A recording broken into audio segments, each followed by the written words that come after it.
Hi, my name's Raison and you join me here today on the River Wye just outside Hereford, where today me and Cameron Hughes, another Daiwa consultant, we're putting the Connoisseur Float range well and truly through its paces. Cam's got the Bolognese rods, and like I say, today I'm putting the float rods through their paces on peg 22 here, just upstream of Belmont. The fishing's going to be quite difficult. As prolific as the River Wye is, it's been very cold lately.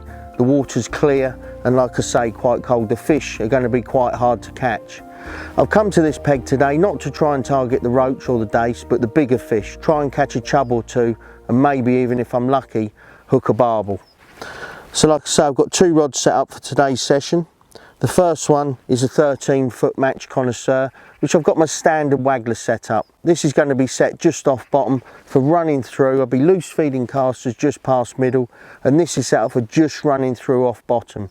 Like I say, those smaller chub or those bigger wary chub, if you just keep consistently running it through, you should, if you're lucky, get a bite or two.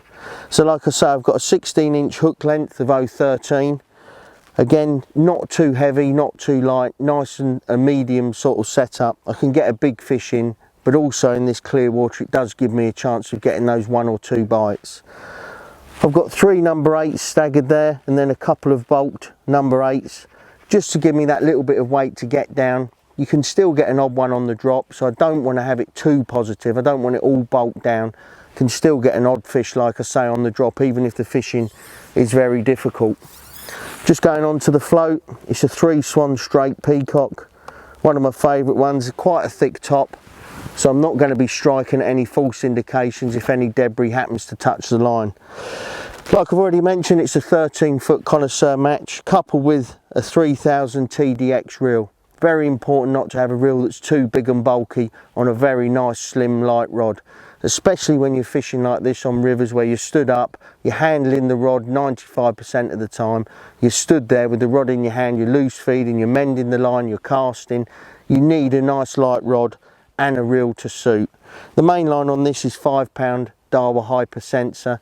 Nice and thin, it enables me to cast, but it has got that air of durability and reliability, especially on a peg like this where you're not going to get many bites, but they're going to be decent fish. Like I say, I've got a 14-foot one set up, exactly the same, but just a 14-foot rod in the Connoisseur match. The same reel's the 13-foot, the 3000 TDX, but this rod, like I say, is 14-foot. The setup is slightly different. I've got 2 groups of 3 number 8s, going to a 2 number 8, 2 number 8 and a swivel again. It's probably best for me to mention the reason for the swivel. Because it's busy fishing, you're reeling in and out all the time, you're busy all the time, spin can be created, especially when you're fishing 2 or 3 maggots on the hook, and a nice small number 22 or 24 swivel just cuts out all the spin. So like I say, it's a little bit heavier down, but what this does enable me to do is just fish slightly more over depth. You can see there I've got a nice truncheon waggler on, 4 swan, enables me to drag a little bit of line on the bottom. And where this rod will come into play is if I think that there's a barbel or 2 to be caught. Like I say, I'm probably counting my chickens before they've hatched there, because it has been very cold, the water's clear and the fishing is going to be difficult. But like I say, hopefully we should get 1 or 2 bites. Even if it's towards the end of the day when the light starts to go, it's a fantastic time of year to target these big chub and other fish.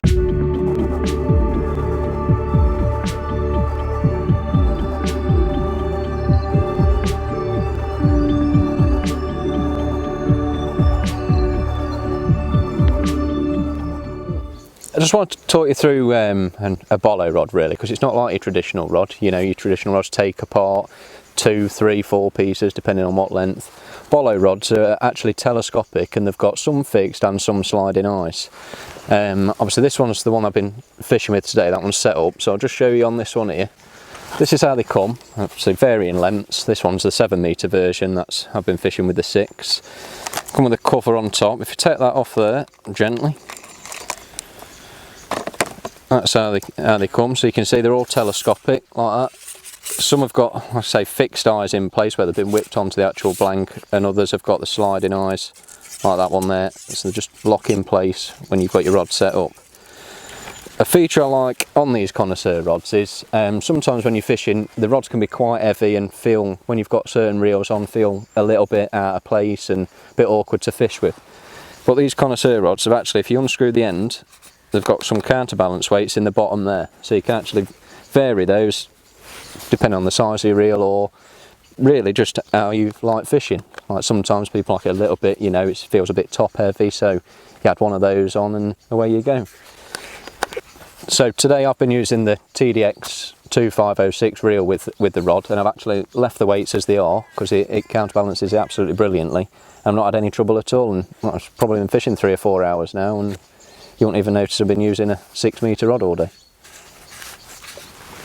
How's it going, mate? You getting a few now?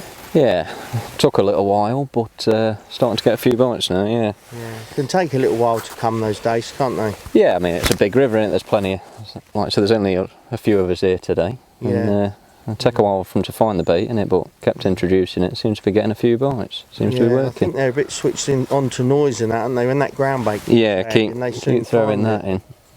Have you hooked any better fish? Not yet, no. 1 or 2 slightly better days, you know, 6-ounce fish, but nothing nothing real big. Nice. So tell me a little bit about the rod you're using, mate. Yeah, I've got the new Connoisseur. Oh, missed that one. Right. Yeah, lovely. Yeah, new Connoisseur 6 metre Bolo. Yeah. Which, to be honest, is absolutely lovely. You know, it's got nice big eyes on it so your line doesn't stick to it, and it seems to be the right tool for the job. How the eyes stand away from the blank a lot more than on a lot of other Bolo rods. Yeah, I think it just obviously when it's like today, not so much, but when you've got a bit of rain and things like that, your line tends to get caught to some Bolo rods, doesn't it? But today, that's easily cast to like 20 metres, isn't it? Yeah, it's only a 4 gram Bolo that there, you know, it's not massively heavy. No. And what about mainline? Talk me through your mainline and your rig that you're using on that rod. Mainline on the reel is diameter 16 TDR. A few fish topping that, have you noticed? Diameter 16 TDR reel line, which obviously a clear line, so it floats slightly, and anyway, it's just generally a good line, isn't it, as you know. Yeah. Very durable as well for such a fine diameter. For a fine diameter, yeah. And then my rig is just on 4 little piece of 4 pound line, the actual shot and my droppers, not much, only 5 foot. Hook lengths 14 B520 to diameter 12 in the same line. Nice. And do you find that other bit of line helps you from tangling as well? Yeah, I mean it's slightly stiffer. It's a little bit stronger than my main line, so it's slightly stiffer. But again, if obviously with these sort of rivers, if it picks up slightly, you can obviously if you only got the one rod with you, you can set a slightly heavier float up really quickly. Yeah. I think it's important as well for this style of fishing. You know, people get a little bit confused with Bolo rods and say a normal long rod. Yeah. But they're just a fantastic bit of kit, aren't they? Because they're easily set up, quickly set up.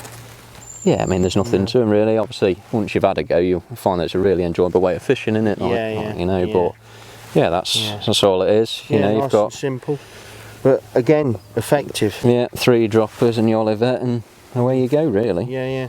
I noticed you've got a little strung bolt below the Olivet. Does that obviously, I know what it's for, but that obviously helps with holding everything away when you cast? Yeah, when you cast, and obviously when it lands, just keeps it again all a little bit stiffer, so like when it lands there, hopefully it won't wrap over and tangle, and just got a few extra shots just to keep it a bit of a boom, really. And the float? The float's 4 gram woodage float. Yep. You know, quite a thick top on, so places like here where it can be a bit choppy at times. Yeah. You know, a bit swirly and things like that. It's going to hold up nice. Whereas some floats are a little bit finer, but also nice. It's not going to drag under at the slightest. Well, that's it. Yeah. Touch. There really is a lot of small fish in this river at times, isn't there? It's fantastic. Yeah, you do get plenty of bites. Yeah. So it seems to have got a little bit smaller recently, but you get runs, don't you? I think of slightly better fish, and they come in waves. Yeah, definitely. So, what about your peg up there? How have you been going on? Well, as you know, I sat on 22, which is more big fish. Yeah. I definitely missed a bite, and I have had a chub about 3 to 3.5 pounds, so it's fantastic, really. Not just on the start. 13-foot Connoisseur Waggler. Yeah. I thought it was a barbel when I hooked it. Did you? I had to back wind and everything. It was like, but I definitely missed the bite, and I think, you know, my aim is to sort of just leave it to quieten down a bit and then go back and have a couple of hours going into when that light starts to fall. Yeah, hopefully snare a couple later. Yeah, be quite positive with the loose fed casters. Yeah. And like I say, I definitely missed the bite, and it was after I caught that one, so I do think that there's a few fish, you know, although they're probably big and wary. Yeah, probably just waiting for. There is an odd fish in the area, definitely, but nowhere near as many bites as here, mate. But No. it's fantastic, isn't it? But you do need the correct gear. Yeah, that's it. Yeah, I mean, obviously this river's well known for its whip fishing as well. But you draw a peg like this, you can't fish it because you're so high up and. Yeah. Also, the flow's out a little bit. Yeah, the flow's out there as well. So. I think that's where these longer rods definitely come into their own. When you can get out in the flow. Yeah, you can get out in the flow. You can keep your line off the water slightly, but still control your float really well. You know. Yeah. And what about presentation? Just letting it go through, or are you holding it? Sort of casting it out and then feeding. You know, trying to throw in a ball of ground bait most chucks and loose feeding, and then just as you think like somewhere about right where I'm expecting my casters to fall just over my ground bait, sort of holding it back. You can see like that, and then. Yeah. Lovely present. And hopefully get a bite. Too good to be true. It was. I mean, in my experiences with the dace especially, they're right on top of your ground bait. You finding that today? Yeah. Same. Took a little while and probably threw sort of, don't know, 2 or 3 kilos of ground bait in and soil mix before I started getting a response. Yeah. Still getting plenty of bites, but they were real small and a lot of minnows about. So yeah, just sort of holding it anywhere around here, to be honest. Yeah, good. Well, I think I'm going to go back and yeah, don't blame you. try and catch another decent one. Good. I'll see if you can catch it. Yep, see you later.